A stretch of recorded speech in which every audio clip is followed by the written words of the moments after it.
desde que el ser humano comprendió la importancia de asentarse en un lugar concreto, que los territorios del interior de Tarragona fueron cobrando importancia. Estos terrenos, ricos en recursos y de clima moderado, fueron los escogidos para establecerse desde tiempos inmemoriales. Vilanova d'Escornalbou forma parte del conjunto montañoso del prelitoral tarraconense, entre las montañas de Prades y las de Tivissa-Vandellós. Su relieve, accidentado modelado por el viento y el agua, ofrecen barrancos, puentes naturales, simas y riscales con cuevas y abrigos que han servido para resguardarse desde la prehistoria. Prueba de ello son los indicios de un poblamiento neolítico que se descubrieron en las cuevas de la montaña, cosa que nos sitúa alrededor de 7.500 años atrás en el tiempo. Pero tiremos un poco más adelante. Por intentar rellenar los huecos de esta historia, comentaremos el hecho de que existe la certeza de que los íberos ya poblaron esta zona sobre el siglo IV a.C. Con esto no solo me refiero a los restos encontrados en la montaña, sino también al poblado íbero de Santa Anna de Castellvell del Camp, al lado de Reus. Poco después, los romanos hicieron su incursión entrando por Empúries, bajaron hacia el sur y crearon la magnífica provincia de Tárrago, consiguiendo romanizar todo el territorio. Con el declive del Imperio Romano, a partir del 716, llegan los árabes a la zona de Cataluña y acaban ocupando durante casi 5 siglos las tierras de Tarragona. Nos han hecho creer que la vida se paralizó, cambió y se inició un retroceso cuando llegaron los árabes, pero en realidad no fue así. Nos dejaron múltiples ingenios hidráulicos, sabiduría y alguna construcción que todavía hoy se mantiene a pesar de la fuerte presión cristiana al tomar el territorio. Sin embargo, las torres vigías fueron construcciones que los cristianos tomaron y no dudaron en reutilizar.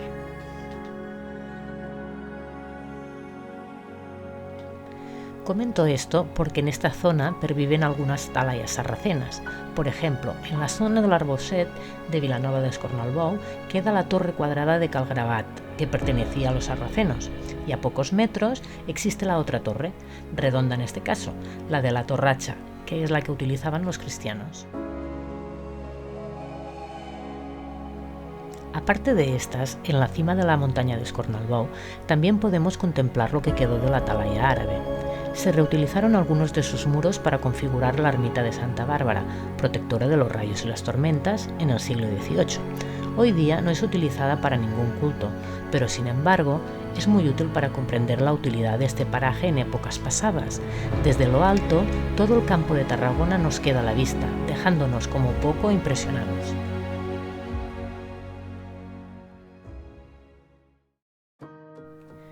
Cuando los cristianos decidieron conquistar estos territorios, pasarían a formar parte de la Cataluña Nueva. Emprendieron con ello la cristianización y la defensa del territorio, dejándonos monasterios y castillos que atestiguan esa lucha pasada.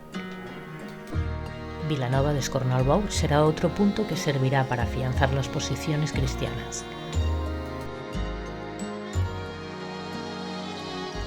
En el 1153, Alfonso I el Batallador donó estas tierras a Joan de Sant Boi con el objetivo de restaurar una antigua fortaleza sarracena para erigir el monasterio de San Miquel d'Escornalbou.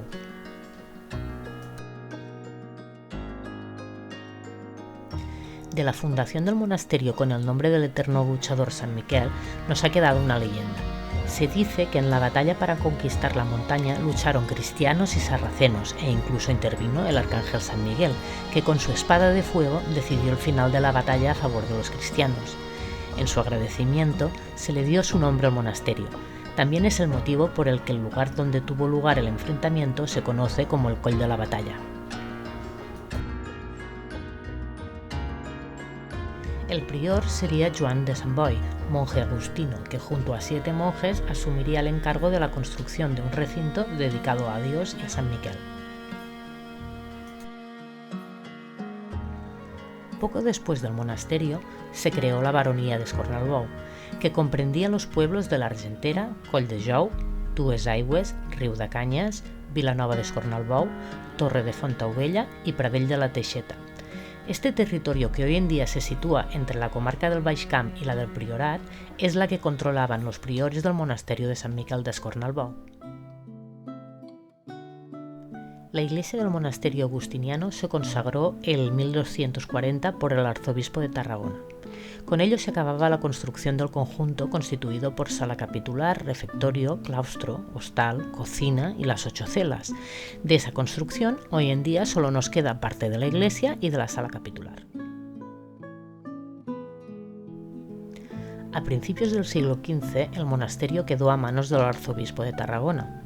La leyenda dice que en el 1500 el fraile Menescal, que sería como el veterinario de hoy en día, estipuló unas ordenanzas según las que todos los bueyes, poco después de nacer, tenían que ir al monasterio de Sant Miquel a que les cortasen las astas al animal para que no pudieran hacer mal alguno a la población. Por este motivo, la gente de Vilanova, cuando les preguntaban dónde iban, respondían con un simple «Anem a Escornalbou», que significa «vamos a quitar las astas al buey». Se sabe que ya en el año 1574 solo quedaba un monje, y en el 1580 se inicia la etapa de los monjes agustinos recoletos, que siguieron unas estrictas normas de austeridad, que encajaban a la perfección con aquel paraje. Sin embargo, esta branca de la Orden de los Agustinos, que había sido muy bien aceptada en los territorios de Castilla, generaba oposición en Cataluña. En esta época gobernaba Felipe II y la economía y la lengua catalana estaban en retroceso, por lo que era una fuente de discordia el hecho que ahora el monasterio se rigiera por una branca castellana. Todo ello hizo que su vida allí no fuese del todo tranquila. La nueva etapa del monasterio la emprendió Fra Antoni Llinàs, y con él empezó la etapa franciscana en la montaña. Con ellos, el monasterio vivió sus años más esplendorosos, llevando a cabo una reforma que ampliaría la estructura en 3 pisos para poder albergar el incremento de monjes y mejorar sus dependencias, como el hospital del primer piso y la librería de la zona superior. La época de crisis vino a finales del siglo XVIII, con las agitaciones de la Revolución Francesa y las nuevas ideas de Estado. El primer saqueo del monasterio se produjo con la invasión napoleónica de Cataluña, cuando una parte de los soldados franceses iban a ayudar al sitio de Reus y Tarragona. Descendieron por las montañas de la Argentera hasta las puertas del monasterio. Los monjes franciscanos se habían opuesto a las ideas revolucionarias.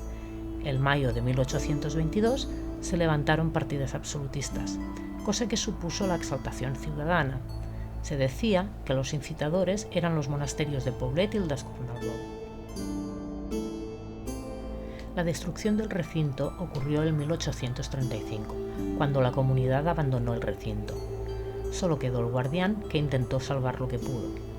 En 1836, una compañía de voluntarios de Reus colocó y detonó 2 barriles de pólvora al presbiterio, lo que destrozó la parte central de la bóveda de medio punto, el pequeño campanario y la sala capitular. Al igual que Poblet o Escaladei, el castillo monasterio de Escornalbou cayó en desgracia a raíz de la desamortización de Mendizábal en 1835. Escornalbou ejemplifica la reivindicación del pasado medieval que recorrió Europa durante el romanticismo. El recinto, que había quedado destruido y olvidado, recuperó su funcionalidad cuando Eduard Toda, nativo de Reus, lo restauró y lo convirtió en su residencia a inicios del siglo XX, siguiendo el modelo de los châteaux franceses. Pero, ¿quién fue Eduard Toda? Natural de Reus, estudió Derecho en Madrid, pero su oficio fue el de diplomático. Ingresó como tal en el Ministerio de Estado, cosa que le llevó a viajar a Macao, Hong Kong y Shanghái. A su regreso, empezó a escribir en catalán y a participar activamente en la Renaixença catalana. En el 1884 retomó su vida como diplomático en Egipto, donde dirigió un conjunto de excavaciones en Tebas. También viajó por trabajo a Alguer, Helsinki y en París. Al volver a Cataluña, decidió instalarse en Escornalbou y lo convierte en una casa señorial al estilo de las casas señoriales de la época, como la Casa Canals o la Casa Castellarnau de Tarragona. Sin embargo, su casa de Escornalbou estaba situada en un paraje incomparable, evocador en sus silencios y sus vistas de infarto. Como persona culta y con gran pasión cultural, donó muchos de sus libros a centros y bibliotecas, pero su contribución fue más allá. Incluso pervive en el recuerdo de la gente de la zona cómo subían al castillo de Escornalbou para aprender a leer y escribir. En la reconstrucción que Eduard Toda hizo del castillo-monasterio participaron con discusiones y diferentes puntos de vista arquitectos como Gaudí o Puig i Cadafalch. Por tanto, Escornalbou representa la libre interpretación de la Edad Media en manos de las corrientes artísticas e intelectuales de principios del siglo XX.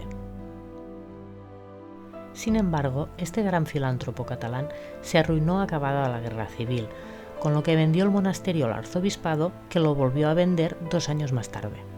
En 1941 moriría en el monasterio de Poblet.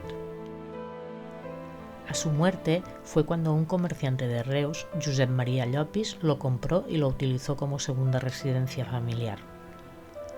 En 1983, finalmente, la Generalitat de Cataluña y la Diputación de Tarragona adquieren el conjunto monumental, donde se mantiene la biblioteca, la rica colección de grabados, cerámicas, muebles y piezas que Toda había reunido en sus múltiples viajes.